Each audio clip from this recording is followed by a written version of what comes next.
Hi everyone! Good morning! Meron ako nabasang isang comment sa Facebook. Ang sabi niya, hindi daw bumibilog ang Chinese cabbage sa mga lowland area at mainit na lugar. Depende naman siguro yun sa pag-aalaga kasi dito sa Bicol, ang lugar namin ay lowland area din naman. Bumilog din naman yung mga tanim kong Chinese cabbage.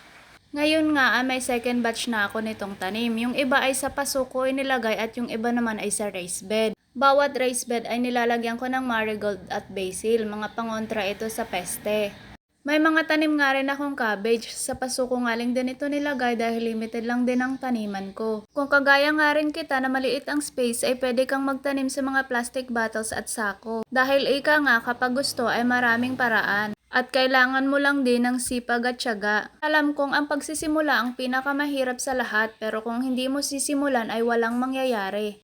Anyways, nagtanim din pala ako ng cauliflower. Nilagyan ko sa gitna ng parsley at sa gilid naman ay mga marigold. Meron din akong tanim na red beets. Dadalawa nga lang yan tumubo at may mga carrots. Dito nga sa aking garden ay sinusubukan kong itanim yung mga karaniwang gulay na binibili namin sa market. At para makatipid nga at makasigurong hindi puro chemical ang nasa gulay. Ang pinaka-challenging nga sa pagtatanim ay ang pagkontrol ng peste. Lalo kung kagaya kitang iniiwasang gumamit ng kemikal. Sa panahon ngayon ay marami ng paraan kagaya ng organic farming at yan ang aking sinusubukan.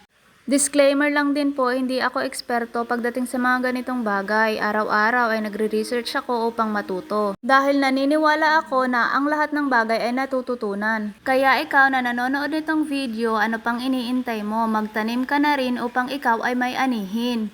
At kung nagustuhan mo nga ang mga ganitong video, please like, follow, and share for more updates. Thank you for watching. Bye!